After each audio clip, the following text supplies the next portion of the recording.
The great chamber floated in space like a jewel. Inside, representatives from 47 different worlds sat in their assigned seats. Some breathed oxygen, others methane.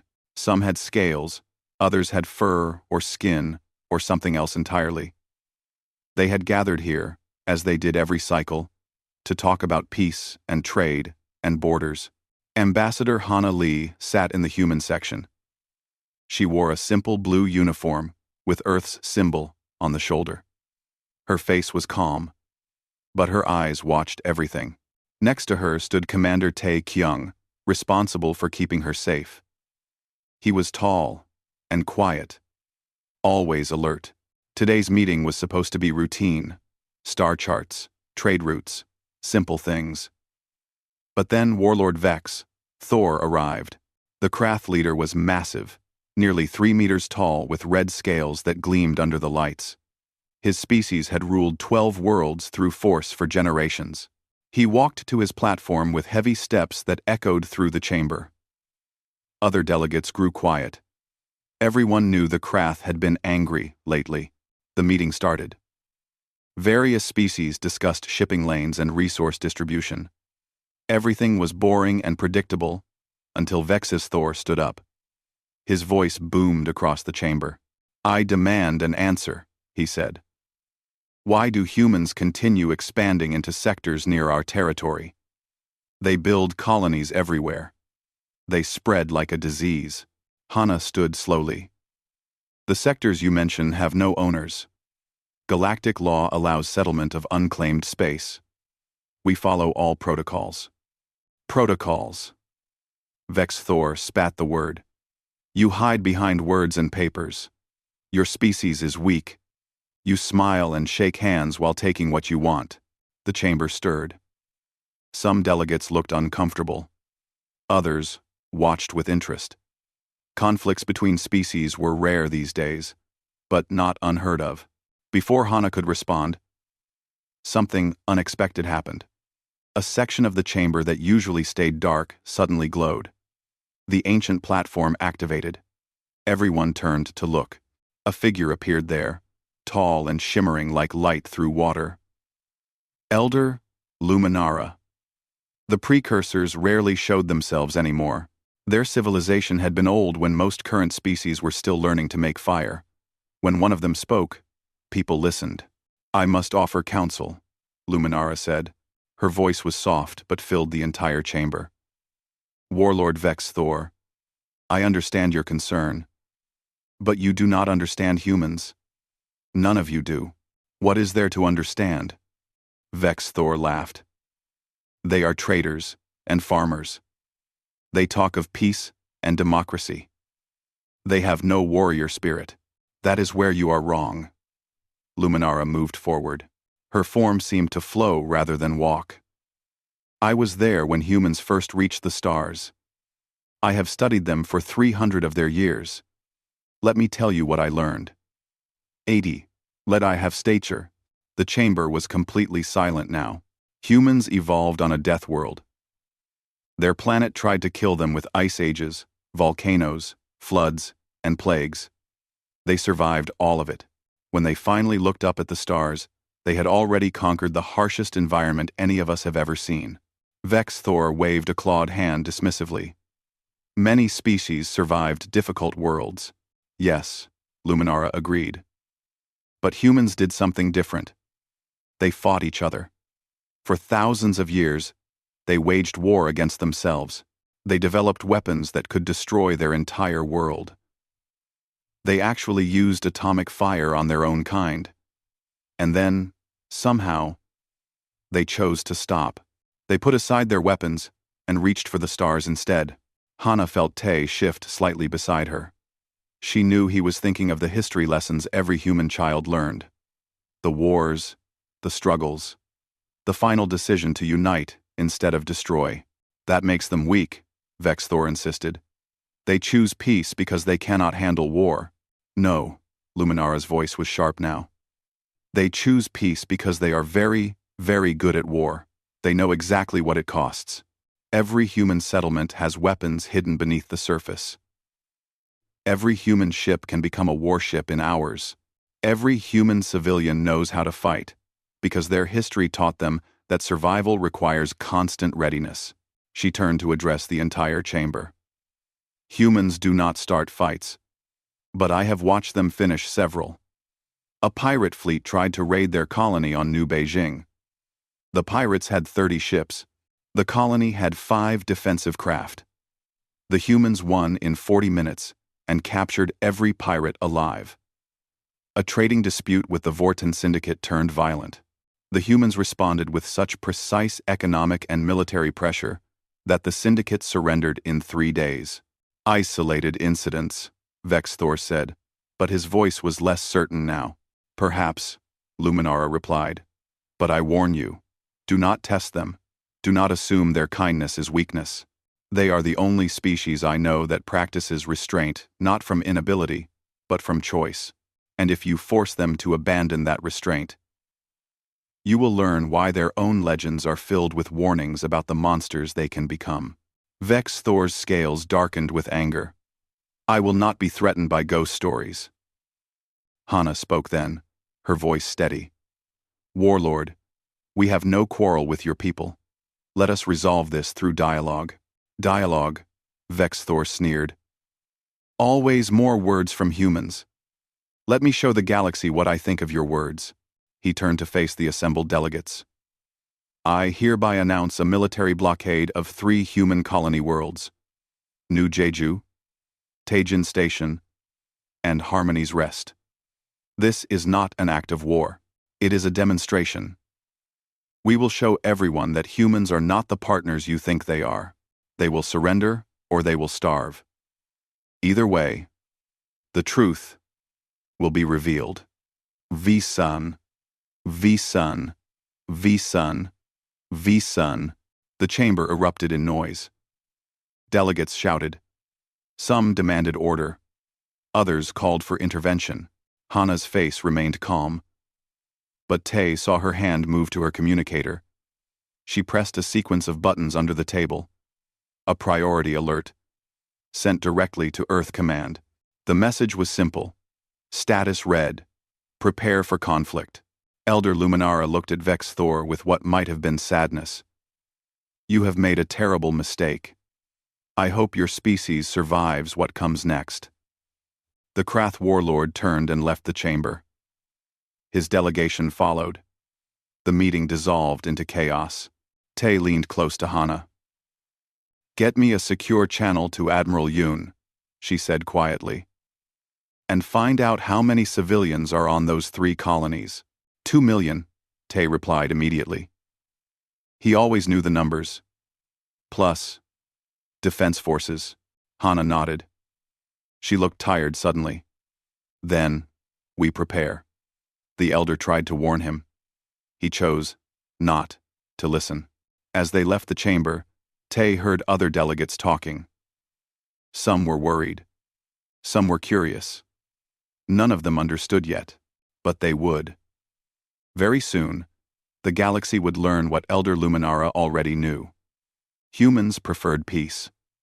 But when someone threatened their people, they became something else entirely. The warning had been given. It had been ignored. Now everything would change. Captain Sung Mira watched the displays on her command deck. 3 Krath battleships had just appeared at the edge of the New Jeju system. Then, 6 more. Then 12. They kept coming until 20 warships surrounded the colony in a loose orbital formation. Communications are being jammed, her second officer reported. All frequencies blocked. Sung nodded slowly. She commanded the defense fleet for New Jeju, which consisted of 4 patrol ships and 2 light cruisers. Against 20 Krath battleships, the numbers looked bad, but numbers did not tell the whole story. Send a tight beam message to the surface using the backup system, she ordered. Tell Governor Jin to activate Protocol Omega, then power down all weapons and wait. Her crew looked at her with questions in their eyes. But they obeyed. They trusted their captain. She had not let them down before. On Harmony's Rest, Governor Jin Park received the message just as Krath ships appeared in his sky. He was in the middle of lunch with his daughter when the alert came through. He read it, kissed his daughter on the forehead, and walked calmly to the government center. "Activate Protocol Omega," he told his staff. "This is not a drill." Within minutes, sirens sounded across the colony. But they were not panic sirens. They were the organized, measured tones of a planned response. Citizens stopped what they were doing and walked to their assigned stations. Parents took children to reinforced shelters. Engineers headed to critical facilities. Medical staff prepared emergency centers. There was no screaming, no running. Every human on Harmony's Rest had practiced this drill twice a year since the colony was founded. They knew exactly what to do. At Tajin Station, Dr. Ara Kim was studying bacterial samples when the Kroth blockade began. She looked up at the alarm, saved her work, and locked her laboratory. Then she walked to the communication center. She had a secondary job that most people did not know about. She was a military analyst, specializing in alien biology and tactics. "Give me everything you have on the Krath fleet," she told the technician. "Ship types, formation patterns, communication frequencies. I want to know how they think." The technician pulled up the data. Ara studied it carefully. The Krath were positioning their ships in a standard siege formation, efficient but predictable. They were jamming human frequencies, but using their own communications openly. They thought humans could not break their encryption. They were wrong. Ara started taking notes. Weak points, response times, command structure. Every species had patterns. The Krath were warriors, but warriors could be predictable. They followed doctrine. Humans had learned long ago that following doctrine too strictly could be fatal.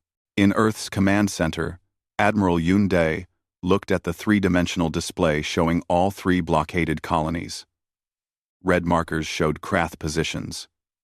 Blue showed human assets.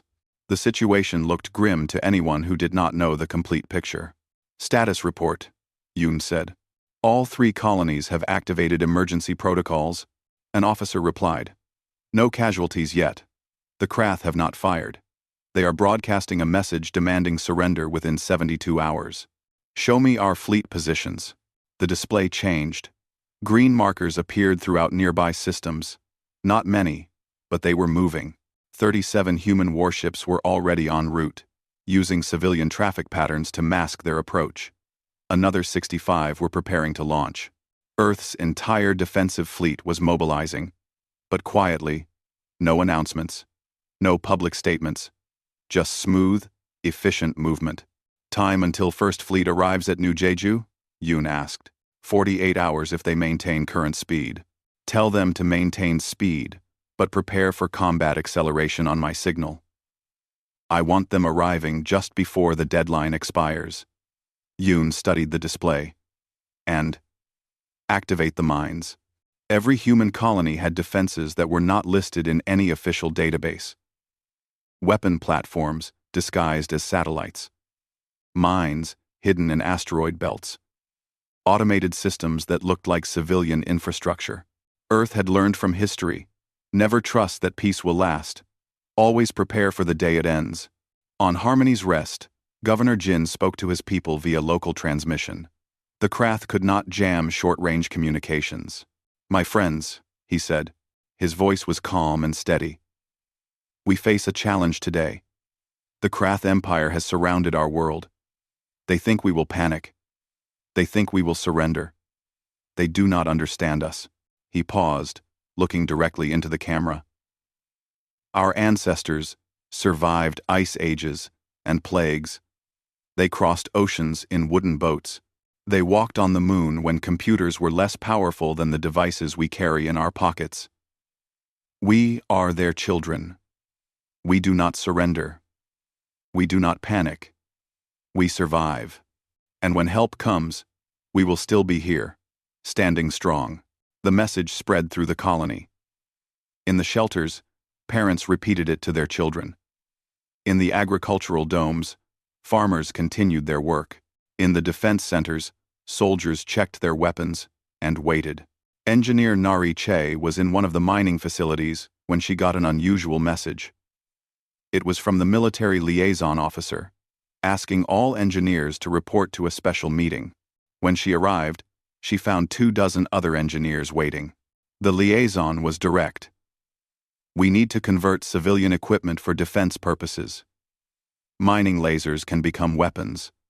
Cargo haulers can become attack craft. We have 72 hours to prepare. Who wants to help? Every hand went up. Back in orbit around New Jeju, Captain Sung continued to wait. The craft had sent several messages demanding surrender. She had ignored all of them. Her ship sat perfectly still, weapons powered down, looking helpless. The craft commander probably thought the humans were paralyzed with fear. He would learn differently soon enough. Dr. Ara sent her analysis to Earth Command and copied it to all 3 defense fleets. She had identified 17 weaknesses in the craft formation. Their command ship was obvious. Their communication relays were unprotected. They had positioned their ships, assuming humans would defend from the colonies outward, not realizing humans might attack from outside the formation. They are very good at this, Ara noted in her report. But they always do it the same way. They have doctrine, and they follow it perfectly. That is their weakness. End quote. Admiral Yoon read the report and smiled grimly. Humans had doctrine too. But they also had something else. Improvisation. Adaptation. The ability to throw away the rulebook when necessary. It came from having fought so many wars against themselves.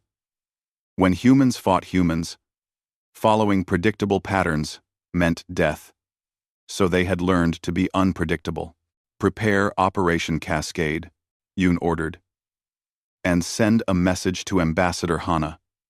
Tell her we will comply with the deadline. The Krath will get their demonstration. Just not the one they expect. The 72 hours began to count down. On the 3 colonies, humans prepared. They did not prepare to surrender. They prepared to fight. Children practiced emergency drills. Engineers converted mining equipment into weapons. Soldiers cleaned their rifles and checked ammunition counts. Above them, Krath warships waited. The warriors on board were confident. They had superior numbers and firepower. They had done this before to other species. The pattern was always the same. Blockade. Deadline. Surrender. Sometimes they had to destroy a few ships to prove they were serious. But eventually, every species gave up. They did not know humans had been preparing for this moment for 300 years. Every colony, every station, every settlement, all built with one assumption. Someday, peace would end. Be ready. The deadline approached. The galaxy watched. The Galactic Council held emergency sessions, but could not agree on action. Some species called for intervention. Others urged caution. Bureaucracy moved slowly while the clock counted down. Ambassador Hana made one statement to the Council. We have asked you to act. You have chosen not to. Very well. Humanity will respond according to our own laws and principles. We do not start wars, but we will finish this one. Then she cut the transmission and waited. Soon, very soon, everyone would understand what Elder Luminara had tried to explain. Humans were not weak. They were patient. And patience, when combined with preparation, was the most dangerous weapon of all. The deadline expired at exactly 0 hour. For 30 seconds, nothing happened. The Krath fleet remained in position around the 3 colonies. Human ships stayed motionless. The galaxy held its breath. Then, everything changed at once. At New Jeju, Captain Sung's fleet suddenly came alive. Weapons that had been powered down blazed to life. Her ships did not retreat. They accelerated directly toward the Krath formation. But that was not the surprise. The surprise came from the asteroid belt. Rocks that had been floating peacefully for years suddenly moved. They were not rocks. They were weapons, platforms, disguised and waiting. 70 of them activated simultaneously. targeting the Krath ships with precision that came from years of preparation. The Krath commander barely had time to shout an order before the first missiles arrived. Not all of them hit. The Krath ships had good defenses, but enough hit. 3 battleships suffered critical damage in the first 10 seconds. "Return fire!" the Krath commander screamed. His ships obeyed, launching their own missiles and energy weapons. But they were firing at targets that had already moved. Human ships were smaller and faster. They darted between the Krath vessels like fish swimming through rocks. Lieutenant Quan Ho led a fighter squadron that appeared from behind the system's gas giant. They had been hiding there for 2 days, completely silent, waiting for this moment. 48 fighters against capital ships. It should have been suicide. But Quan and his pilots did not fight like the Krath expected. They did not make heroic charges. They attacked from angles, targeted weak points, and disappeared before the Krath could respond. They had studied the recordings Dr. Ara sent. They knew exactly where to strike. At Harmony's Rest, the battle was different. The Krath fleet there moved to bombardment positions, preparing to make an example of the defenseless colony below. Governor Jin watched them from the command center, his face calm. "Now," he said quietly, the agricultural domes across the planet suddenly opened. Inside were not just farms. Hidden beneath the growing fields were missile batteries, laser platforms, and railguns. Enough firepower to defend against a small fleet. Engineer Nari and her team had spent 72 hours converting mining equipment into weapons. Now they activated them. Mining lasers that could cut through rock easily cut through ship armor. Cargo haulers with improvised armor plates and bolted-on weapons swarmed toward the Krath ships like angry insects. The Krath had expected to fight soldiers. They had not expected to fight farmers and engineers and miners. They had not expected an entire civilian population trained and ready to defend their home. At Tajin Station, the situation was more desperate. The station had fewer defenses than the planets, but it had something else. It had people who refused to give up. The station commander opened the hangar bays. Every ship capable of flight launched. Trading vessels, passenger shuttles, even maintenance pods, all of them armed with whatever weapons could be mounted in 72 hours. It was improvised and desperate and should not have worked, but it did, because the Krath were not fighting a military force following orders. They were fighting people defending their homes. And people defending their homes fought with creativity born from desperation. Then Admiral Yoon's fleet arrived. They dropped out of faster-than-light travel at the precise moment, calculated to cause maximum surprise. 37 warships appeared across the 3 battlefields simultaneously. Not the largest fleet in the galaxy, but one of the best trained. The human warships had been designed by people who understood war.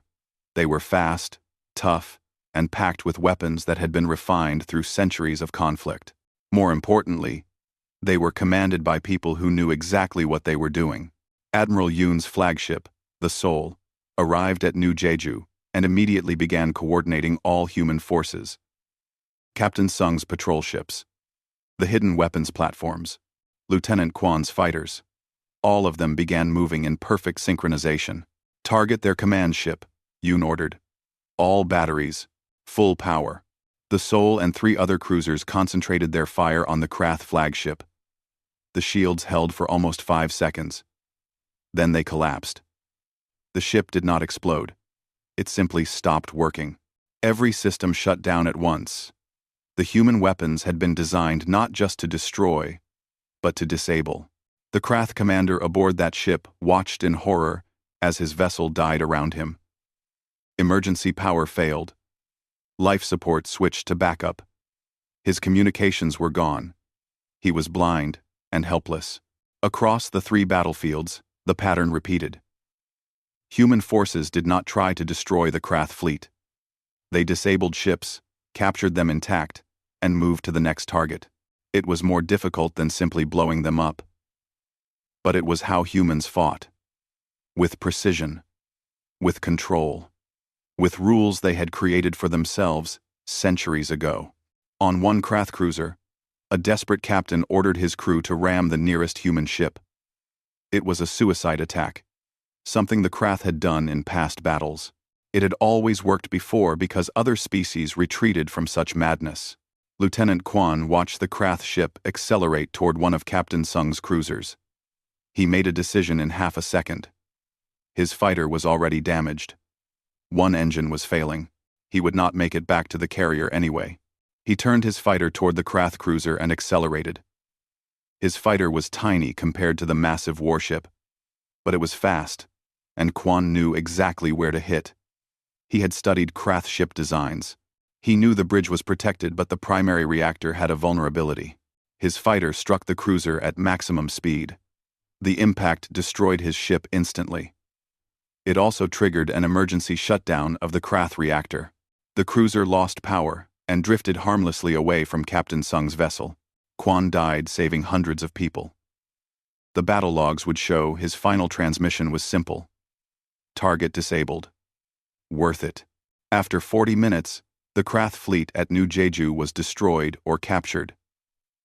After 62 minutes, Harmony's rest was secure. Taejin Station took longer because the fighting was closer and more desperate, but after 93 minutes, it was over. The Krath had lost 67 ships. Some destroyed, most disabled, and captured. Human forces had lost 16 vessels and 342 people. Among them was Lieutenant Quan and others who had made similar choices. Warlord Vex Thor tried to order a retreat from his command ship in a different system, but Admiral Yoon had positioned ships to block their escape. Human cruisers appeared wherever the Krath tried to run. You wanted a demonstration, Admiral Yoon broadcast on all frequencies. Let us show you ours. The remaining Krath fleet was systematically disabled. Human boarding parties captured ship after ship. They did not kill the crews. They took them prisoner, providing medical care and following the rules of war that humans had written for themselves. On one captured ship, a Krath officer asked his human guard why they had not simply killed everyone. The human looked at him with genuine confusion. Because you surrendered, the human said. Once you stop fighting, you are protected. The Krath officer did not understand. His species did not have such laws. They fought until only one side remained. The concept of treating defeated enemies with dignity was alien to them, but humans had learned long ago that how you fought mattered as much as whether you won. They had seen what happened when war became total, when no rules applied, when mercy disappeared. They had nearly destroyed themselves learning that lesson. They would not forget it. The Galactic Council received reports from all 3 battles. Delegates watched the recordings in silence. They saw human civilians fighting alongside soldiers. They saw wounded humans refusing evacuation until others were safe first. They saw human ships deliberately choosing difficult disabled shots instead of easy kills. Elder Luminara watched the recordings alone. She felt no satisfaction in being right. She had hoped the Krath would listen. They had not. Now many were dead, and more were prisoners. But she also felt something else.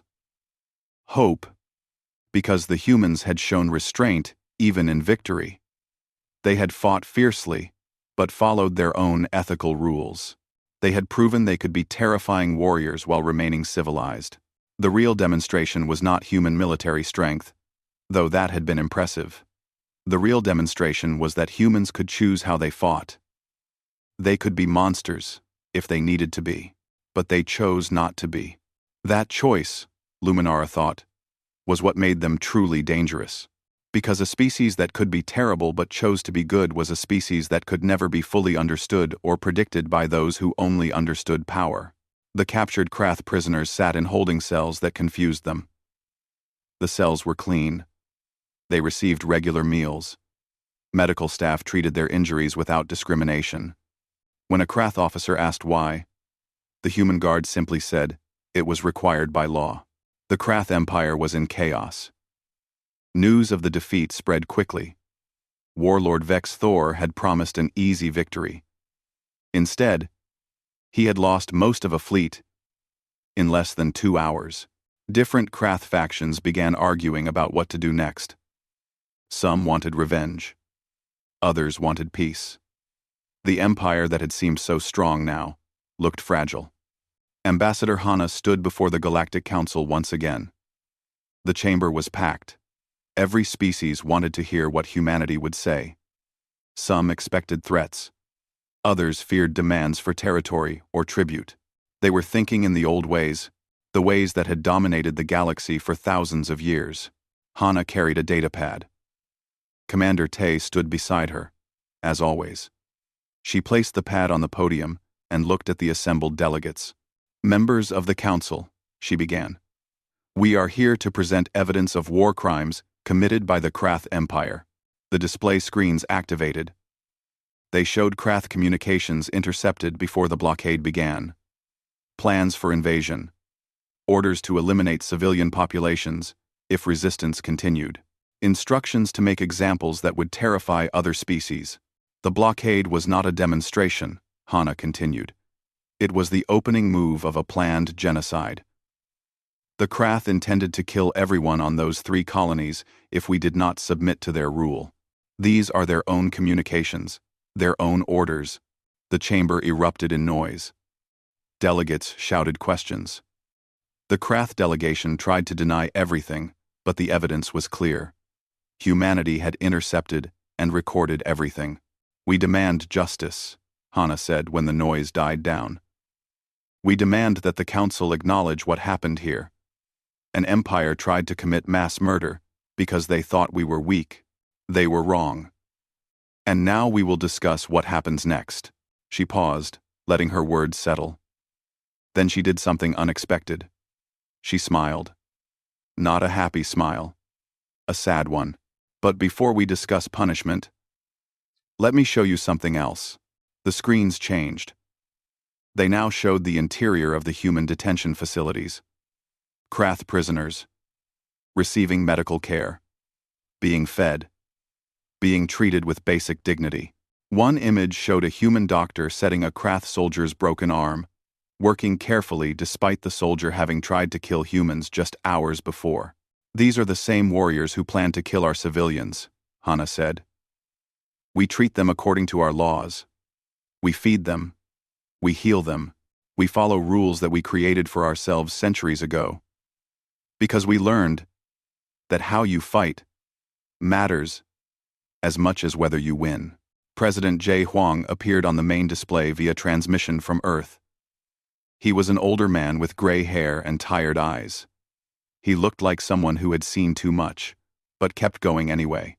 "People of the galaxy," he said, "let me tell you about humanity. We came from a world that tried to kill us. We survived by being tough and smart and stubborn, but we also almost destroyed ourselves. We fought wars that killed millions. We created weapons that could end all life on our planet. We stood at the edge of extinction and looked into that darkness." He paused, his face serious. "And we chose to step back. We chose to build instead of destroy. We chose to reach for the stars instead of ending in fire. But we never forgot what we are capable of. Every human knows our history. Every human understands what we could become if we chose to." The display changed again, showing Earth's defensive capabilities. Ships, weapons, fortifications. Not all of them, but enough to make the point. The numbers were staggering. 200 colonies, each with hidden defenses. Fleets positioned throughout human space. Weapons systems that most species did not know existed. "We have the capability to wage total war," President Hwang continued. "We have studied it. We have prepared for it. We have weapons that could destroy worlds. But we choose not to use them unless we must. We choose to follow rules. We choose to show mercy. Not because we are weak, because we understand the cost of not doing so." He leaned forward, looking directly into the camera. "The Krath Empire attacked us because they thought our kindness was weakness. They learned differently. Now the galaxy must decide what kind of place this will be. Will we have laws that mean something? Will we protect the weak from the strong? Or will we let empires do as they wish until someone strong enough stops them? Ambassador Hana took over again. We propose the following terms to be presented to the Krath Empire. Complete military disarmament under council supervision. War crimes tribunals for those who planned the genocide. Reparations to be paid over 50 years. And mandatory cultural exchange programs so that Krath and humans can learn to understand each other. The Krath delegation started to protest, but Hana held up her hand. We also propose that humanity will protect Krath civilians from any retribution. We will help rebuild their economy under supervision. We will provide food and medicine during the transition. Because we do not believe in punishing civilians for what their leaders did. Elder Luminara spoke from her platform. Ambassador Hana, you ask the council to enforce these terms. But what if the Krath refuse? What if others see your mercy as weakness and attack again? Hana met the elder's eyes. Then, we will respond the same way we did this time. We will defend ourselves, we will follow our rules, and we will win. Because we have something that empires built on conquest do not have. We have the support of our people. We fight for each other, not for glory or territory. That makes us strong in ways that empires can never understand. The council debated for 6 hours. Species argued about enforcement, about precedent, about whether humanity's terms were too harsh or too lenient. Finally, they voted. 43 species in favor, 4 abstentions, 0 against. The terms were accepted. The Krath Empire would face justice. In the Krath home system, Warlord Vexthor watched the transmission. His empire was falling apart around him. Factions were already moving against him. He had promised victory and delivered disaster. A younger Krath officer entered his chamber. Lord Vexthor, the council demands your surrender for trial. Vexthor looked at him with empty eyes. I thought they were weak. The elder warned me. I did not listen. Quote, what are humans? The younger officer asked. Vexthor was silent for a long moment. Then he said, they are what we could have been if we had chosen differently. They are warriors who learned to control themselves. They are predators who created laws. They are the proof that strength and mercy can exist together. Thanks for watching. Thanks for watching. Thanks for watching. They are predators who created laws. He stood slowly. Take me to the humans. I will face their justice. Perhaps if I cooperate, they will be merciful to our people. The younger officer looked shocked. You would trust their mercy? I would trust it more than our own, Vexthor replied. They fought us and won. They could have destroyed our species. Instead, they offer us a chance to rebuild. That is not weakness. That is strength we never learned to have. Across the Krath Empire, the message spread.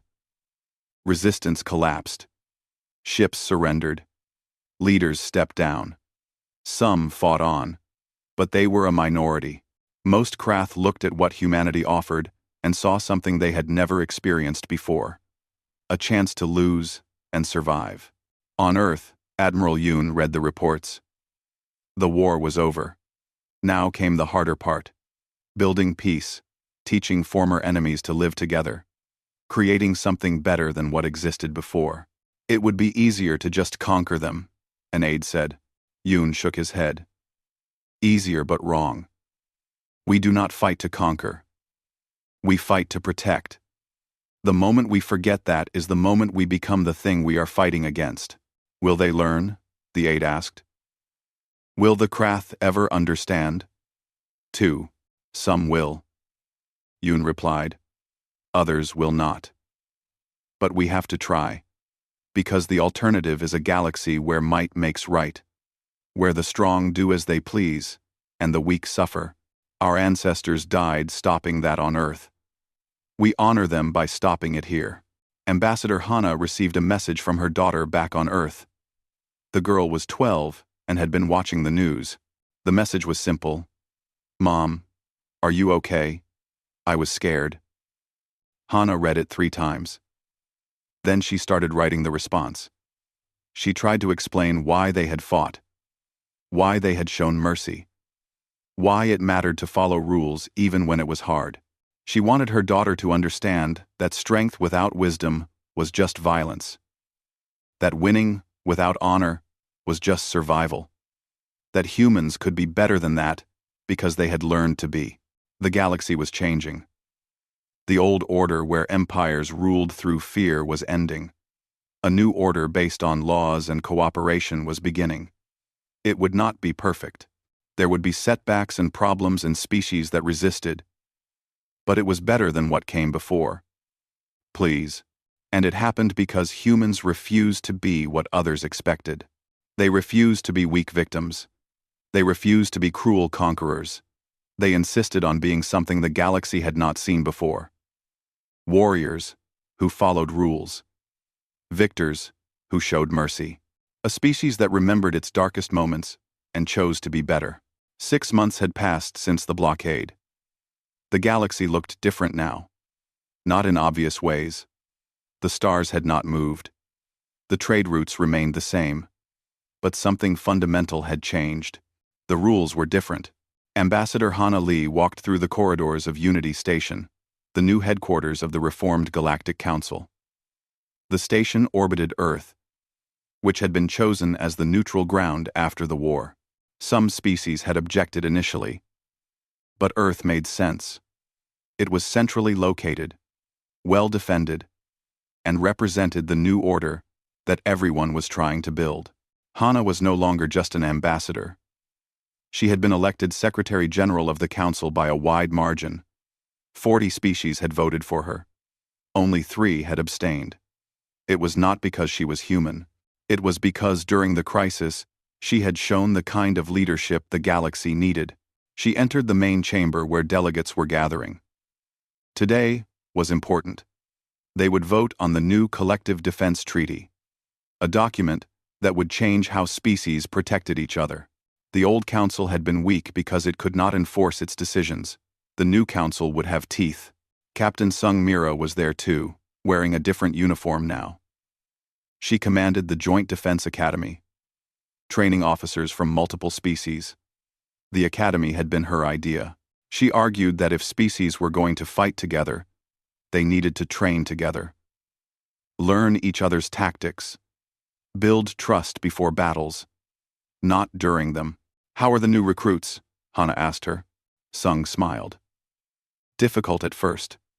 The Kroth students especially. They are used to following orders without question. We are teaching them to think and adapt. It is not easy for them, but they are learning." At the academy, mixed species units practiced coordinated operations. Human officers taught tactics developed over centuries of conflict. Other species shared their own knowledge. The Vorlocks taught survival in hostile environments.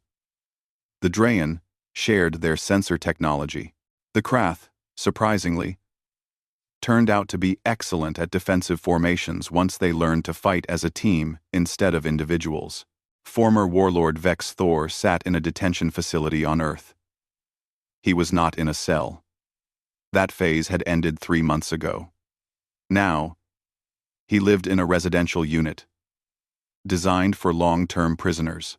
He received visitors, read books, and attended daily sessions with human counselors who were trying to help him understand what he had done wrong. Today, Dr. Ara Kim visited him. She had been assigned to study Krath psychology and culture. What she learned surprised her. The Krath were not naturally cruel. They were solitary hunters who had never developed strong social bonds. They literally did not understand concepts like loyalty, teamwork, or fighting to protect others. "You fought for each other," Vex Thor said to her during one session. "When that human pilot crashed his ship to save the others, my warriors could not understand it. Why would someone die for strangers? We thought it was madness." "It is not madness," Ara replied. "It is love. Humans love their communities, their families, their species. We fight to protect what we love." Vexus Thor looked at her with his large eyes. "I am beginning to understand. But it is hard. My people are solitary. We do not have this love you describe. Then we will teach you, Ara said simply. That is why we have the cultural exchange program. The program was working better than anyone expected. 50,000 Krath civilians now lived on human worlds, learning agriculture, community building, and cooperation. Human teachers worked with them daily. Children from both species attended the same schools. Governor Jin Park watched Krath children playing with human children on Harmony's Rest. The first few weeks had been tense. Krath children did not understand sharing or taking turns. They were used to competing for everything. But slowly, they learned. They learned that playing together was more fun than playing alone. They learned that helping each other meant everyone succeeded. An older Krath woman approached Jin. She bowed in the human style, something she had learned only recently. Governor, may I speak? Of course. I want to thank you, she said. My grandchildren are different here. They laugh now. They have friends. They are learning things we never taught them. Things we did not know we were missing. Ever. Jin smiled. You are welcome here. All of you. We believe that peace is not just the absence of war. It is building something better together. Jin. At Earth's capital, President Jae Hwang met with leaders from the Krath Provisional Government. The empire had collapsed into several smaller states, each trying to find its way. Some wanted to rebuild the military. Others wanted to try democracy. All of them were confused and scared.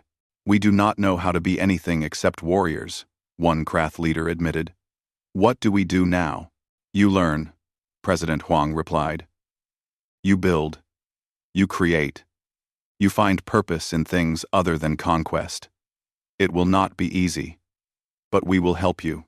He showed them plans for economic development, trade agreements, educational exchanges, investment in Krath infrastructure. Humans were spending enormous resources, helping their former enemies rebuild. Some humans questioned why, but most understood. Making enemies into allies was harder than defeating them in war, but it lasted longer. Elder Luminara visited Unity Station. She walked through the corridors with Hana, observing the changes. Delegates from different species talked casually in the common areas, shared meals in the cafeteria. Some had even formed friendships. You have done well, Luminara told Hana. Better than I hoped. We have just started, Hana replied. There is still much to do. Some species still do not trust the system. Some Krath factions still resist. Pirates test our defenses. It is not perfect. Nothing ever is, Luminara said. But you have proven something important. You have shown that strength and compassion can exist together. That victors can show mercy. That is a lesson this galaxy needed. They walked to an observation deck that looked out at Earth. The blue planet hung in space, beautiful and seemingly peaceful. But both of them knew the truth. Earth had defenses that could destroy fleets, weapons that could crack planets.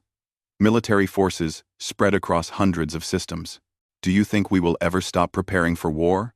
Hana asked. No, Luminara replied. And you should not. The universe is dangerous. There will always be threats.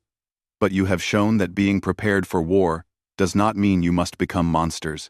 You can be warriors and still follow rules. That is what makes humans unique. In the Academy training grounds, a mixed unit completed a combat simulation. Humans, Krath, Vorlocks, and Drayan working together to defend a colony from simulated pirates. They succeeded with no casualties. The unit commander, a human sergeant named Wu, congratulated everyone. Good work, he said. You operated as a team. You trusted each other. That is what makes us strong. A young Krath student raised his claw. Sergeant, I have a question. In the simulation, I could have killed 3 pirates with a grenade, but that would have destroyed the building they were hiding in. You told me not to do it. Because that building was a school, Wu explained. Even in simulation, we follow rules. We do not destroy civilian structures unless we have no choice. That is what separates us from pirates. The Krath student thought about this. Even when it makes fighting harder? Especially when it makes fighting harder, Wu replied. Anyone can win by using unlimited force. It takes discipline to win while following rules. That discipline is what makes you a soldier instead of just a killer. The concept was still new to many Krath students. But they were learning. They were beginning to understand that strength was not just about winning. It was about how you won. Commander Tae-kyung had retired from active duty. He now taught strategy at a university on Earth. His classes were popular, with both human and alien students. He taught them military history, but he also taught them ethics. When to fight, when to negotiate, how to make hard decisions. One day, a student asked him, "Commander, if you could go back, would you prevent the war with the Krath?" Tae thought carefully before answering. "I would prevent the need for war. I would make the Krath understand before they attacked. But the war itself taught us all something valuable. It taught the galaxy that humans would defend themselves. It taught the Krath that conquest leads to destruction. And it taught everyone that peace is possible, even after terrible conflict." The Collective Defense Treaty passed with unanimous support. For the first time in galactic history, species agreed to defend each other, not for profit or territory, but because it was right. 47 species signed the document. Attack 1. The treaty had been written mostly by humans. It included provisions for proportional response, rules of engagement, treatment of prisoners, protection of civilians, all the lessons humanity had learned from its own bloody history. Some species complained the rules were too restrictive.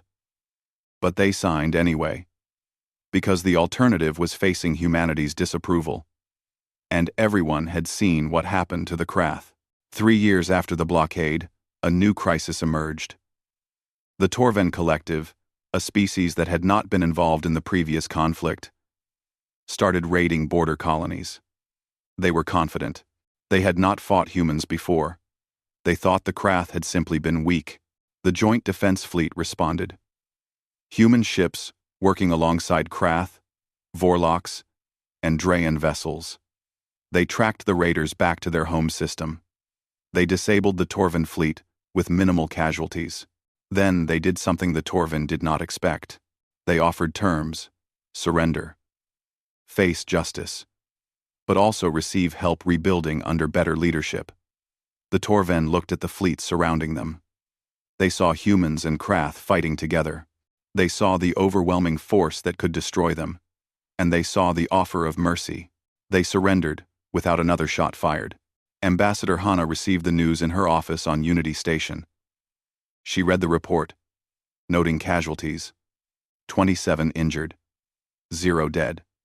The fleet had followed protocols perfectly, and had given to the 22,000, disabled ships instead of destroying them, captured raiders alive, offered terms. She thought about how different things had been just 3 years ago.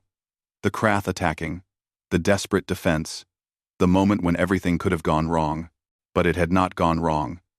Humans had responded with discipline and strength and mercy all combined. And that response had changed everything. Her daughter was older now, 15. She visited Unity Station during school breaks. She wanted to work in the diplomatic service when she grew up. She told her mother she wanted to help build peace like Hana had done. "It is not easy," Hana warned her. "People will challenge you. They will test your limits. Some will see kindness as weakness.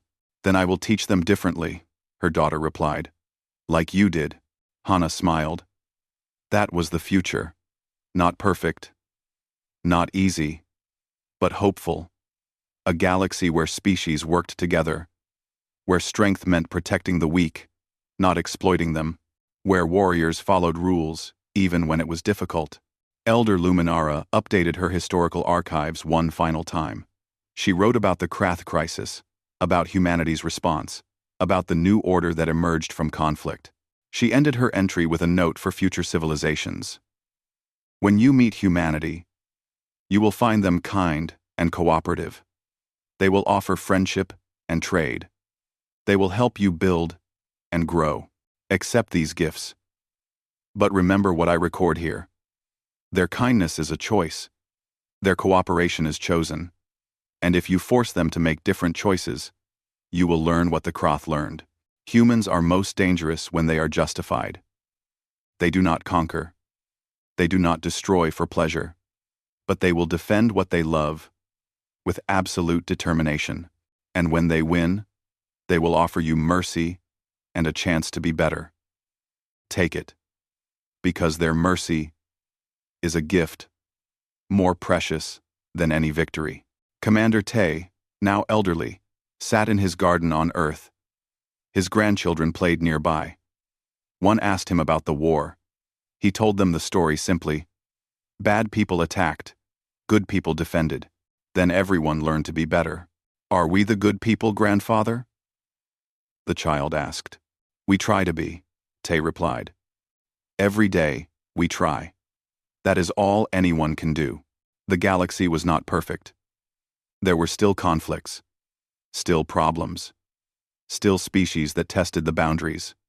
But something fundamental had changed. The elders had cautioned never to provoke the humans.